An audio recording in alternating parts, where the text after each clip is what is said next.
Om Prithvi Shantirantariksha Shantir Dyav Shantir Disha Shantiravantara Disha Shantiragni Shantir Vayu Shantiraditya Shantish Chandrama Shantir Nakshatrani Shantirapa Shantiroshadaya Shantir Vanaspataya Shantir Gau Shantiraja Purusha Shantir Brahma Shantir Brahmana Shanti Shantireva Shanti Shantirame Astu Shantihi. May there be peace on earth and in the sky. May there be peace in the water and in all directions. May there be peace in the plants, in the trees, and in animals. May there be peace in the hearts of all beings. May there be peace in everyone and in everything. Sarvetra sukhinas santu, sarve santu niramayaha, sarve bhadrani pashyantu, ma kaschit dukkha bhag bhavet, sarvastaratu durgani, sarvo bhadrani pashyatu, sarvasadbuddhimapnotu, sarvasarvatra nandatu. May all be happy and healthy. May all see what is good, and may no one experience misery. May all overcome their obstacles and acquire good tendencies. May people everywhere find joy and fulfillment.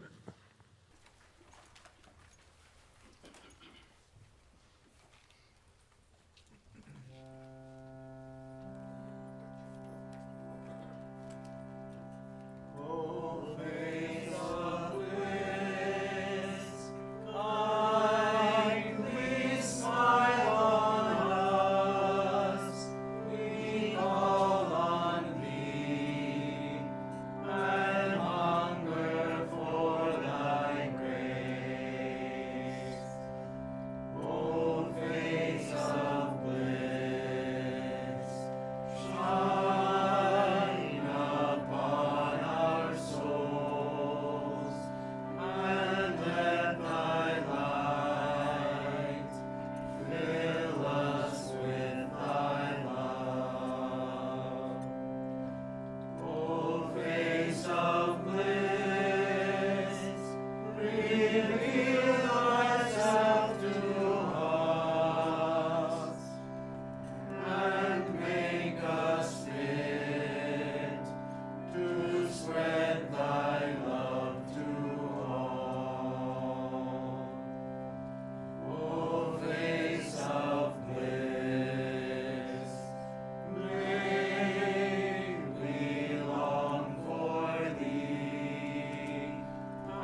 Today I'm reading passages from Realization through Self-Surrender from the Eternal Companion Spiritual Teachings of Swami Brahmananda. The Swami, the supreme ideal of the human life is to know God. Everyone must have this ideal firmly established in his life, and the ideal must never be lowered. He who is smaller than the smallest, greater than the greatest, shines forth always and everywhere. He dwells within all beings, great and small. He dwells in the plants and herbs. He dwells everywhere in greater or lesser manifestation. Make that one supreme, all-pervading spirit your ideal. Even after a little effort to realize him, you will see what fun it is. You will find him an inexhaustible fountain of joy.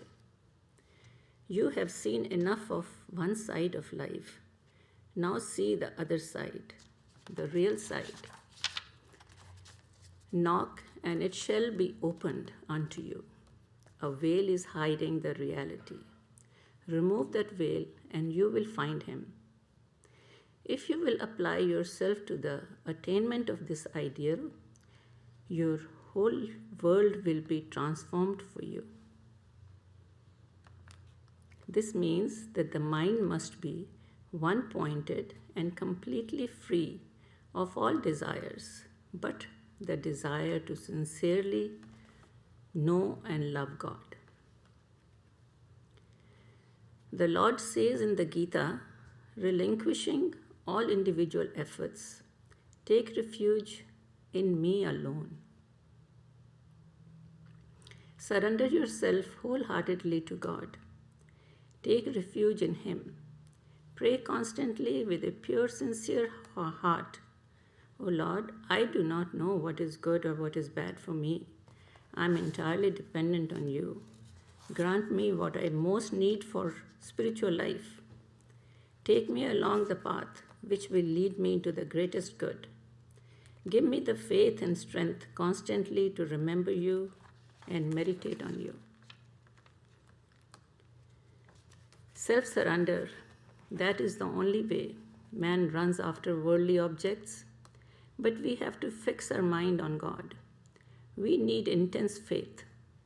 How blessed is this human birth. Man alone can find God. Without God realization, life is vain. One comes into the world and goes out of it without accomplishing anything worthy. Man must therefore realize God, and there is no path easier than self-surrender. Self-surrender means to strive hard to reach Him and be free in this very life. Everything is His and His alone. Free your mind from cravings and attachments. Practice spiritual disciplines, and your mind will become pure and steady. If a man does not struggle hard to realize God, he remains steeped in ignorance. Therefore, struggle, and God will be revealed. Accept all trials and tribulations boldly. Through them you shall surely find peace. Who can fathom the mystery of God? He is infinite and formless, and yet He is also with form. He incarnates Himself as man. Verily, it is beyond the power of the mind to understand the devious ways through which God leads us to Himself, if only we only take refuge in Him. Man, forgetting the sacred mission for which he was born, the one unique advantage to this human birth over all other forms of life is that it is by man alone that God can be realized. Therefore, forget the body and comforts. Shake off delusions of birth and death. Find the real peace, the everlasting peace of God. God runs to him who prays with a sincere heart. Know this for certain. Let not your words be different from your thoughts. Sri Ramakrishna used to say, to all appearances, the housekeeper in a house looks upon all that belongs to her master as her own. But in her heart of hearts, she knows that they do not belong to her at all. So long as we live, we must do our work without attachment. We should know in our heart of hearts that this world is not our permanent home, but only a temporary abode. And we should direct our mind to God, the heavenly home where we came. In his folly, man will deny the very existence of God because of his own lack of comprehension. He prefers to rely on his own intellect, little realizing how unstable that intellect is. Even though what he accepts as true today, he rejects as false tomorrow. Yet he thinks that what appears as true to himself today is the final truth and must be accepted by all. The Divine Mother alone knows how many ways man is deluded. Only 1 in million sincerely longs for God, and a few sustain that longing. Therefore, you must try to intensify that longing, whatever you do. Whether you are sitting or lying down or eating or working, pray constantly. O Lord, make me able to understand and receive that grace which I know you are ready to give me. Know that your time on earth is but short and that your real home is at the lotus feet of the Lord. Every person conceives of God in his own little individual way, but our conception of God should not be limited. God is not a matter of opinion. God is. He is boundless love and infinite mercy. He is beyond the grasp of intellect. He who has realized God understands his mysteries. For him, there is nothing hidden. The gates of knowledge are open, and he knows he belongs to God, even as God belongs to him. He is his own. Those who want to gain real bliss in this life, those who really desire answers to the questions like, who am I? What have I come here for? Why am I suffering from so much misery? They have to strive to realize God by all possible means. As children swing around a pillar in their play, holding tightly to it, so for their support, so must we hold tightly to God, the pillar of life. Whichever path you follow, whether it be the path of work or of devotion or of knowledge, you will reach him. Hold fast to the pillar, and your life will be blessed, and you in turn will become a blessing to mankind.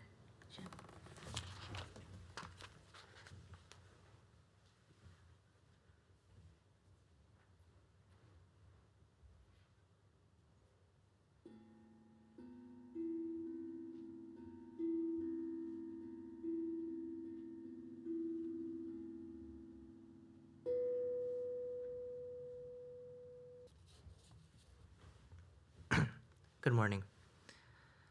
The passage I'll be reading is from sage Tulsidasa's retelling of the Ramayana, known as the Ramcharitmanas. It is specifically from the Kishkinda Kanda section, where Shankara, or Bhagwan Shiv, is narrating to Uma, or Parvati, how Lord Ram had sent off Hanuman and his army to Lanka in order to find Lord Ram's wife, Sita. Great emphasis is placed on the reverence, devotion, selflessness, and unwavering determination of Hanuman and his army of the Vanaras. I saw the army of monkeys, Uma. He is indeed a fool who would try to count them. They came and bowed their head at Sri Rama's feet and found their true Lord in him when they gazed on his countenance. In the whole host, there was no monkey whose welfare Sri Rama did not personally inquire.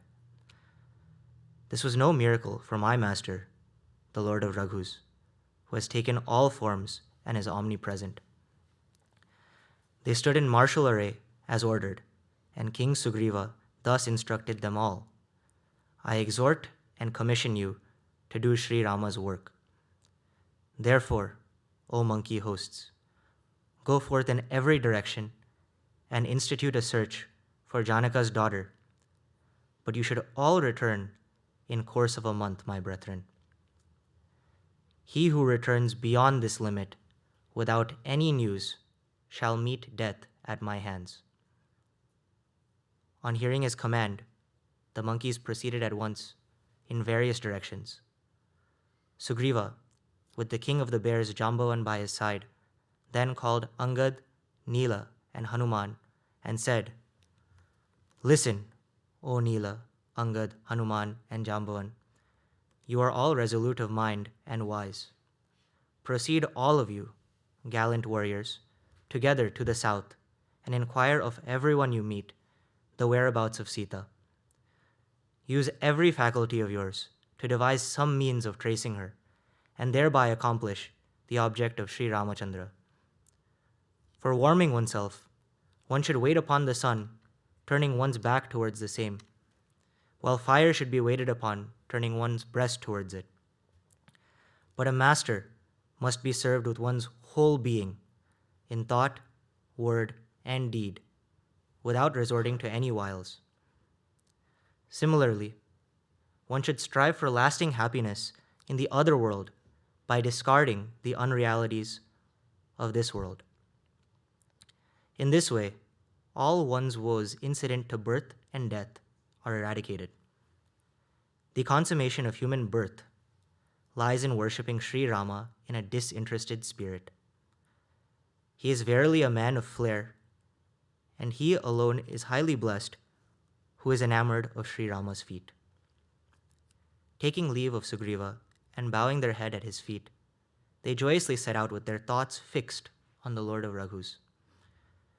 The last to make obeisance was Hanuman. The Lord knew that his work was going to be accomplished by him, and therefore called him near. He stroked his head with his lotus hand, and recognizing him to be his devotee, gave him the ring off his finger and said, "Comfort Sita in various ways and return quickly after telling her of my might and the agony of my heart due to the separation from her." Hanuman felt that he had reaped the reward of his birth and departed with the image of the All-Merciful enshrined in his heart. Although the Lord knew everything, the protector of the gods respected the recognized principles of statecraft by sending spies in the first instance to trace out his lost spouse. All the monkeys set forth, ransacking woods, streams, lakes, hills, and ravines, with their mind wholly devoted to Sri Rama's business and shaking off all attachment to their body.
asato ma satkamaya, tamaso ma jyotirgamaya, mrityor ma amritam gamaya, avirāvirmayethi, rudrayate dakshinam mukham, tena mam pahi nityam. May the divine lead us from the unreal to the real, from darkness to light, from death to immortality. May the divine consciousness fill our hearts and protect us.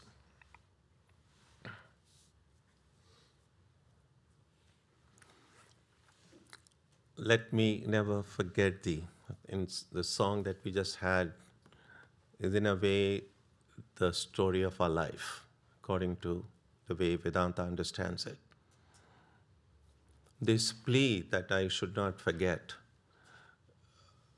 there's many different ways we can think about this. One way is to ask the question, why do we forget in the first place? What could be the reasons why this forgetfulness occurs? In Sanskrit, the word for forgetfulness is vismriti. In fact, it's possible to trace all of the spiritual practices in all of the traditions to this one thing, how to not forget.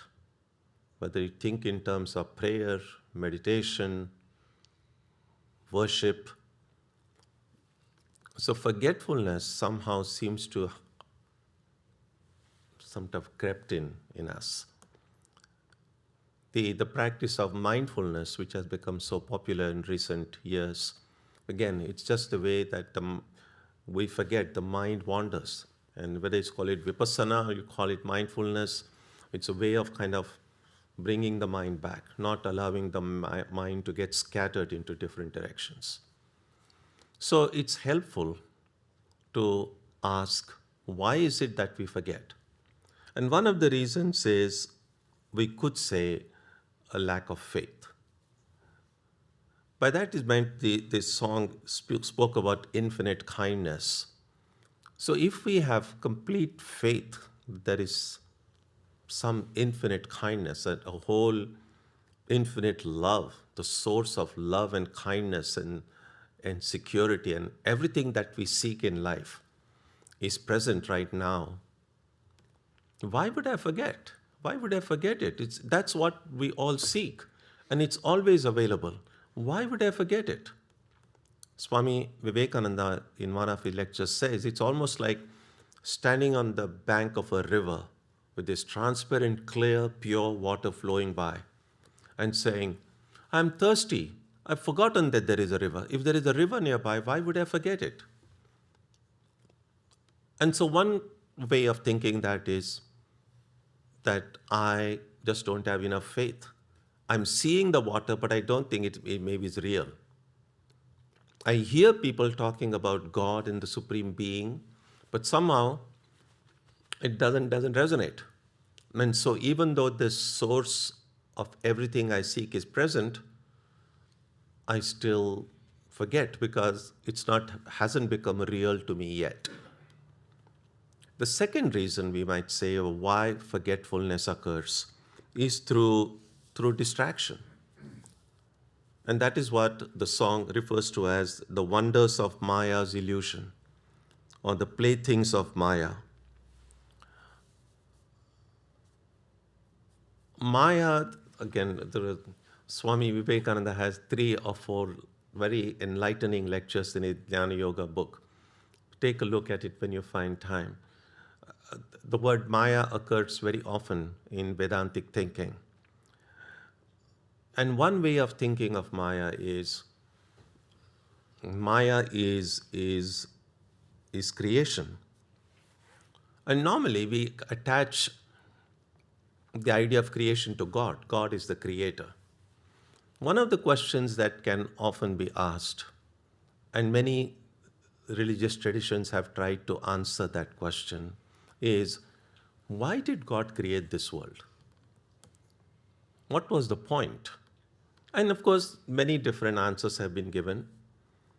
And some of the answers you might find convincing, some of the answers like, well, okay, but in Vedanta also has an answer, but it's not particularly convincing. The Upanishad says, Bahusyam prajayeti. At some point, this infinite oneness that existed, it suddenly thought, let me become many. But why? I mean, if that oneness it's just bliss and freedom and perfection, why would even such an idea enter into that oneness's head? If I don't know whether the oneness has a head.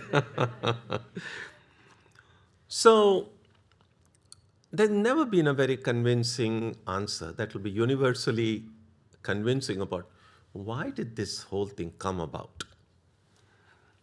Now, generally, we do make a distinction between sleep and death. Because, I mean, one of the reasons people want to keep away death would be all of this thing that I'm so connected with, all of this thing is going to go away from me. And I don't want it to go away. That's why there's this instinctive fear to not even think about death, forget about ever encountering death, of course. But we know whether we think about it or not, it'll come. But somehow there is this fear. We don't fear sleep so much because we feel, although really speaking, when we fall asleep, this thing goes away, does go away. But if we went to sleep with no guarantee that we are going to wake up next morning, people wouldn't want to fall asleep. They'll want to postpone their sleep as much as possible. But we have this faith. As I go to sleep, and next morning, all of this is going to come back.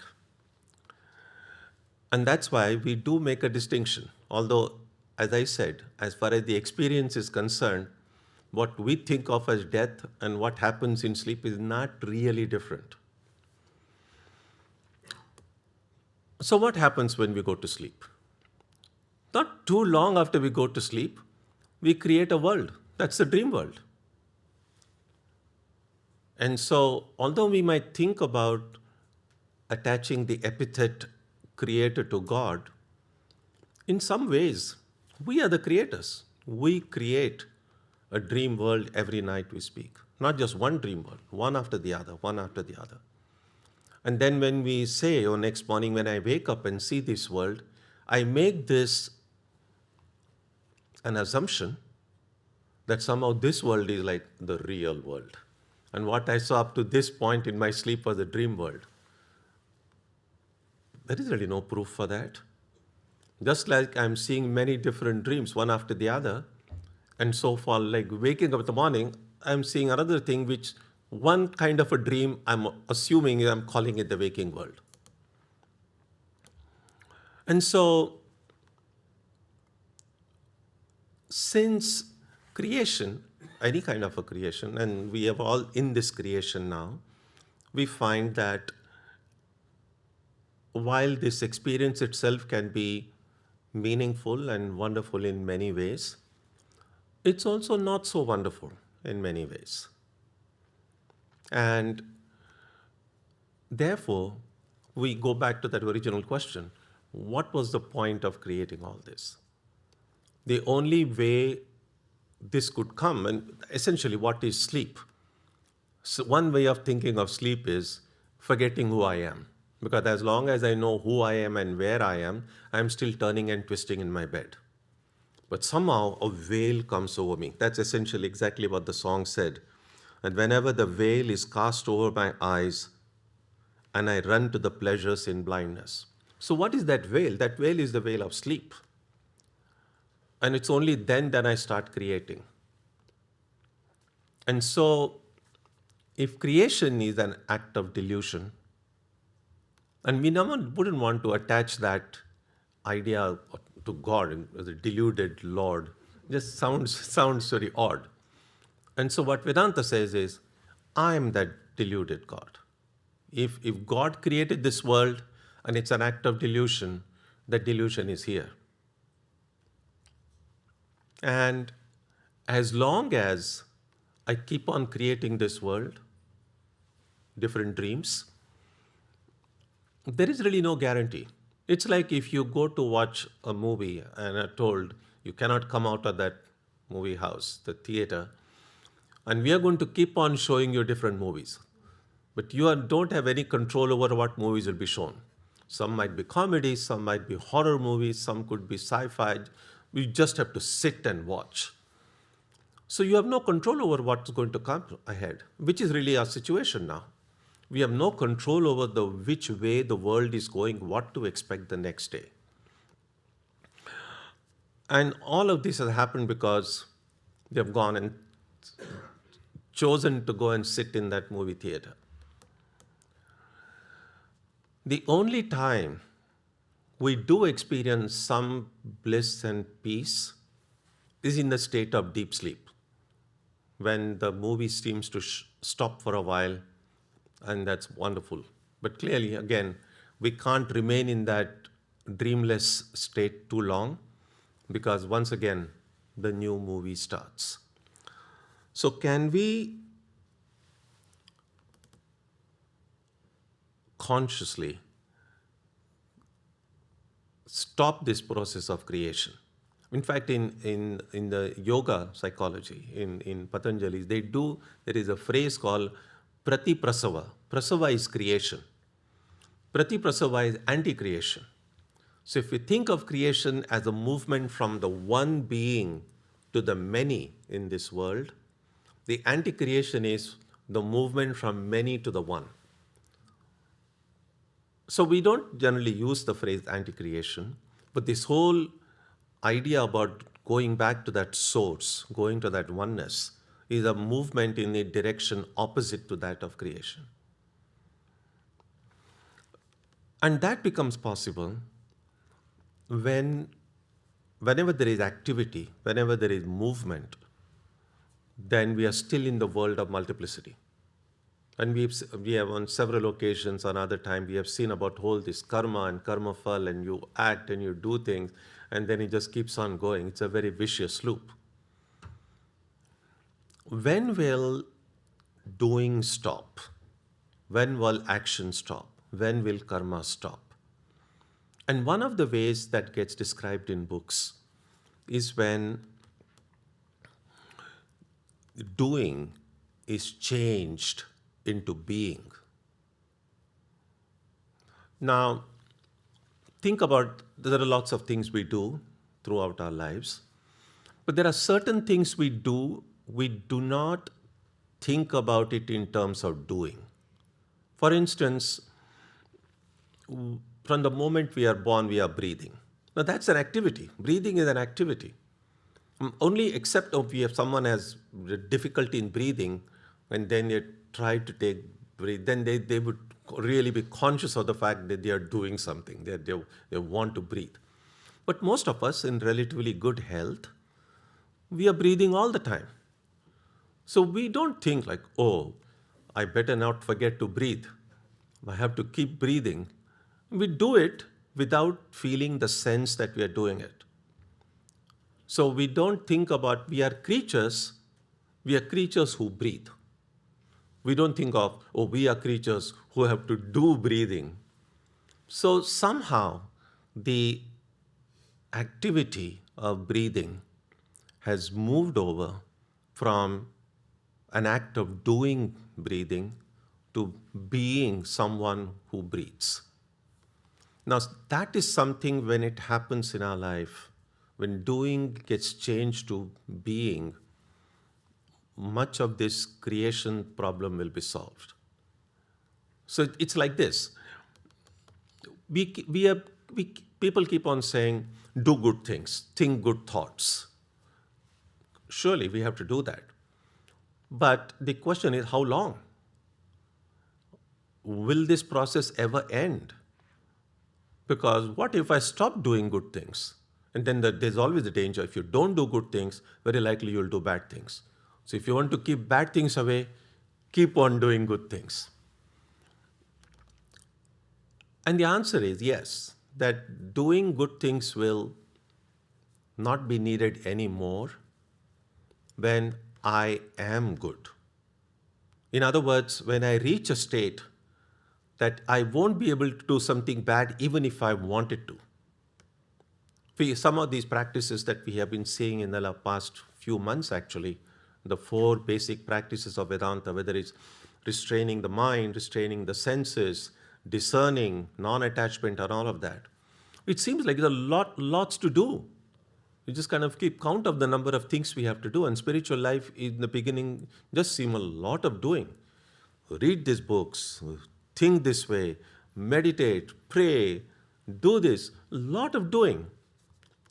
And at some point we have to say, when I'm able to do these things sincerely, with faith, without any gaps in the middle, then at that point, doing will be changed into being. When I will not have to consciously practice viveka or discernment, when my whole being automatically, the way I think, the way I do actions, will be funneled through this discernment itself. I won't have to practice non-attachment when it will be impossible for me to attach myself even if I tried.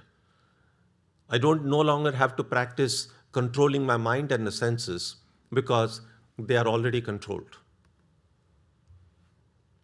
So that's when I have what I was doing, that's who a person I have been now. So that's the main challenge. As long as this doing in whichever form is present in our lives, we are going to keep on creating. Now, it sort of sounds very wonderful. It seems like a great theoretical proposition. Oh, stop doing and just being. It's easily said than done. And that's why we are told to do good things, think good thoughts, because right now we don't have the choice between doing and not doing. And so as long as this ego, the sense of I, the agent of action, and then this agency, the one who experiences the results of action, as long as this I is present, is active, I have to keep on doing. And therefore, if I must do something, then I must do something right, something good, something constructive, something positive, something healthy. Because if I don't do it, the opposite might occur.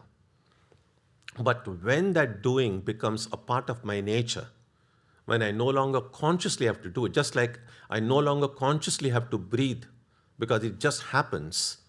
So when this doing good, thinking good just happens without me consciously having to think about it, it's then that this whole projections that we have, call it creation, call it dreams, call it whatever you want, all this will go away.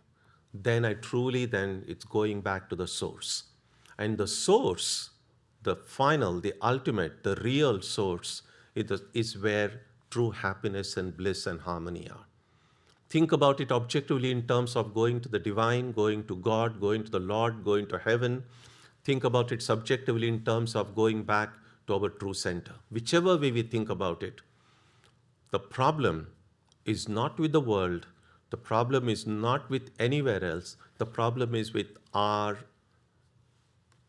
delusion, so to speak. And it is because of that we keep on forgetting.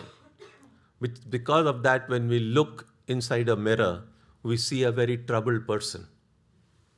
But when this doing gets changed to being, when this love, peace, and harmony will become a part of my nature, then when I look in the mirror, as the first song today did, I will see there a face of bliss.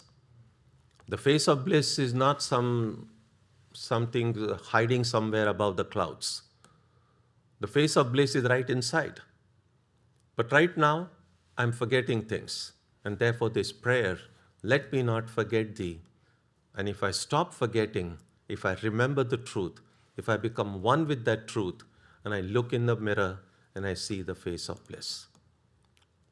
So it's my prayer that through the infinite grace of the divine, may that day will come when we look inside a mirror and we see a joyful, free face of bliss.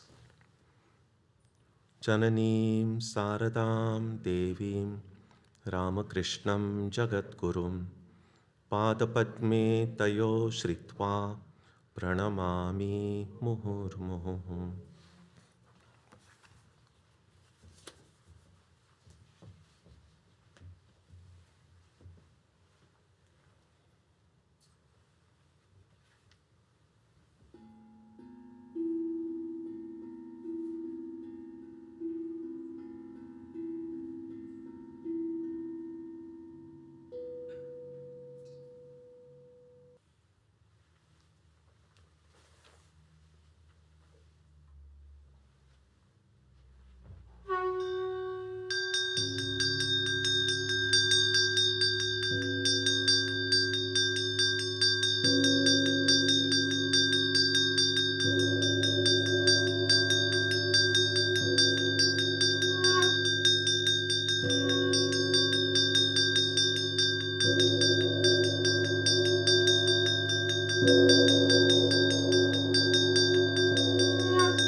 We will sing Sarvamangala on page